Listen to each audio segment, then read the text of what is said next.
Okay, I'm going to do another interactive Oregon Trail history adventure.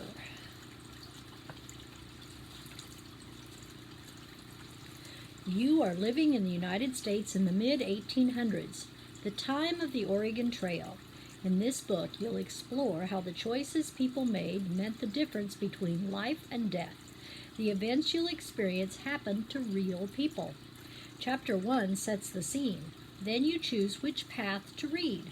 Follow the directions at the bottom of each page. The choices you make will change your outcome. After you finish your path, go back and read the others for new perspectives and more adventures. Okay, the first time we read it, we were a young family on the trail. So let's see what we can come up with this time. The mid-1800s were a time of expansion and exploration for the United States. Americans spread out across North America. The promise of a new life called to many.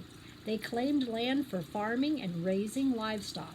By the 1840s, thousands of people were packing their belongings into wagons and heading west. Most followed the 2,000-mile Oregon Trail, a trip that took most settlers 5 or 6 months to complete. Long wagon trains rumbled across the plains of present-day Kansas, Nebraska, Wyoming, Idaho, and Oregon. Other trails branched off from the Oregon Trail. They led to California, Utah, and other places. While some people headed west looking for land, others rushed to California to search for gold. On January 24, 1848, James Marshall discovered gold at the sawmill he built for John Sutter on the bank of the South Fork American River near Coloma, California. Stories of the gold brought thousands of people to California who hoped to strike it rich for themselves. Life was hard on the Oregon Trail. Much of the trail cut through the grasslands of the Great Plains. Settlers were far from civilization. Diseases such as cholera and smallpox were deadly. Floods, storms, and droughts threatened travelers and their animals. River crossings were dangerous, and while many American Indian groups left the travelers alone, others were less welcoming. Some Indians stole settlers' animals. Others attacked or killed the travelers because they felt threatened. The dangers didn't stop the settlers, though. Most left from Independence, Missouri. They followed the trail across the plains. They passed landmarks such as Chimney Rock, Fort Laramie, Fort Bridger, Soda Springs, Fort Boise, and the Snake River along the way. Those who made it to Oregon found fertile land for the taking. Could you survive the perils of the trail to make a new and better life? To brave the Oregon Trail with a young family, turn to page 13. Okay, that's the option we chose last time. I'm going to choose that one again, but we'll see what some of the other options are along the way. It started out as a great adventure. You were traveling west on the Oregon Trail with your parents, twin brother, and little sister. After years of struggling to get by in Missouri, your parents decided your family would start a new life out west. But the adventure had turned into a nightmare. It started when your father got very sick. Your mother soon followed. It was smallpox. The others in your wagon train couldn't afford to stop. They didn't want to risk catching the disease, and they also needed to reach Oregon before winter. There's another reason to hurry, though. When you left Missouri, you thought you had enough food and supplies. You had a good team of mules to pull your wagon, as well as your father's reliable mare. You have pots, tools, fishing gear, and 2 good rifles. You left with water casks, flour, bacon, dried beef, sugar, and salt. But over time, your food stores have dwindled.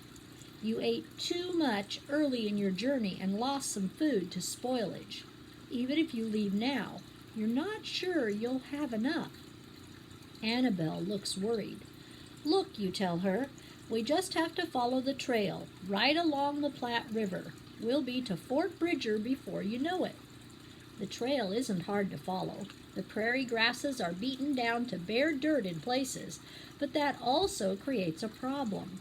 Your mules need grass to eat. So does the mare. There isn't enough on the trail.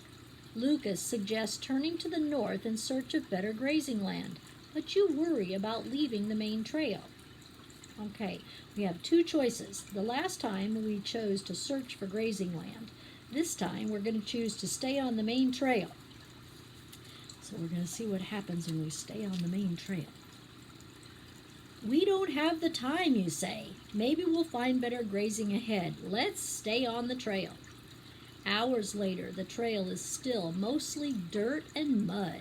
The mules and the horse eat what grass you find, but you can already see the animals are growing weaker and thinner. Without the mules, you'll be stranded. The next day, you reach a small river. There's a spot where you can tell wagons have forded. Should we cross here, you ask?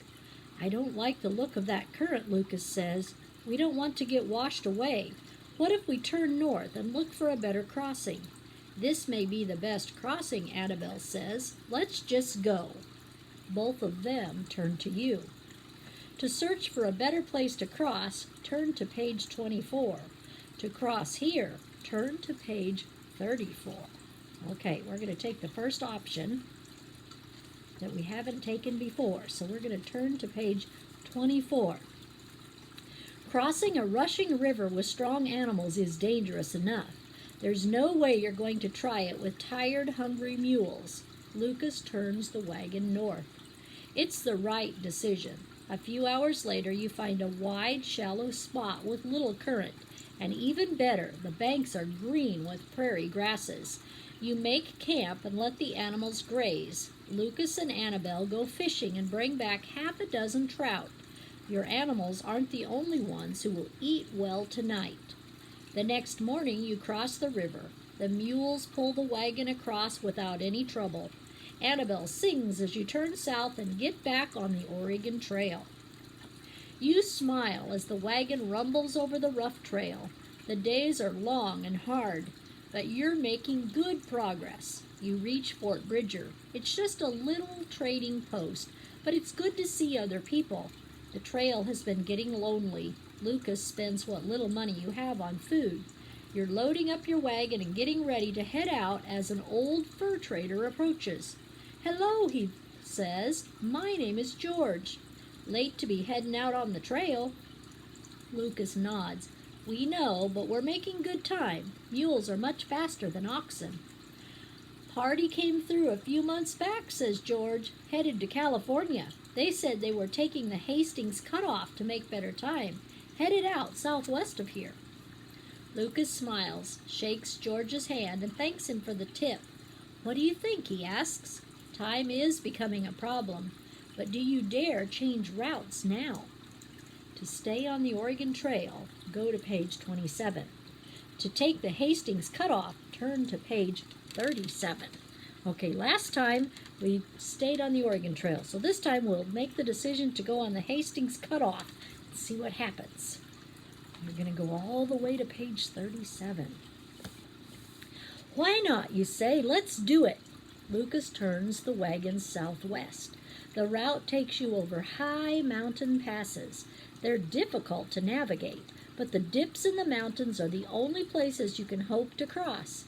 Lucas guides the wagon along rough trails and through steep canyons. The sure-footed mules handle the terrain well. You make it over the mountains and start crossing the Great Salt Lake Desert. Your water reserves get lower. A few days later, one of your mules collapses and dies. You try to hitch the horse to the wagon, but the animal won't pull. Even if it did, the other mule refuses to pull without its partner. What are we going to do? Asks Annabelle. You wish you had an answer. You're alone on the desert, stranded. You'll be out of water in days with no relief in sight. I think we made a mistake, says Lucas. That's an understatement. All you can do is wait and hope help comes along. But as you gaze over the dry plains, you know that there is no real hope. All three of you will pay for your bad decision with your lives. The end. So that was not a good choice. To follow another path, turn to page 11. To read the conclusion, turn to page 103. So we'll go to page 103. This is called Life After the Trail. The Oregon Trail changed the face of North America. Historians have estimated that during the peak of immigration, about 350,000 people followed the Oregon, California, and Mormon trails west.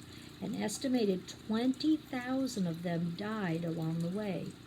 Before the 1840s, the West had been largely an unknown frontier.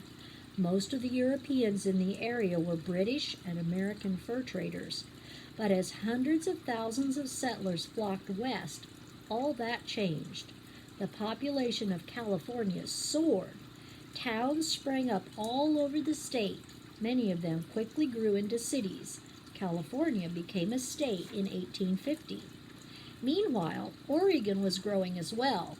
Farms thrived there. Its population grew, and Oregon became a state in 1859.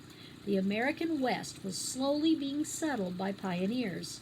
The wave of immigration wasn't good for everyone, however. The American Indians of the West paid a high price. Many were driven from their lands. Christian missionaries came west to convert native tribes to Christianity. For many tribes, their entire way of life was wiped out within a generation or two. In time, the Oregon Trail became obsolete. In 1869, the Transcontinental Railroad was completed. It connected the two northern American coasts. Travel by covered wagon was no longer necessary. The days of the Oregon Trail were over. Evidence of the Oregon Trail still exists today. In places, the land remains scarred by deep wagon ruts. Gravestones still stand along the trail, and names and initials carved or painted onto rocks in places such as the City of Rocks in Idaho can still be seen. Even more than 150 years after the peak of travel on the trail, these artifacts remind us of the long and dangerous journey so many took in search of a better life. I used to live near the City of Rocks in Idaho, and I've actually walked through some of the old Oregon Trail ruts that still go through the desert in southeast Idaho particularly.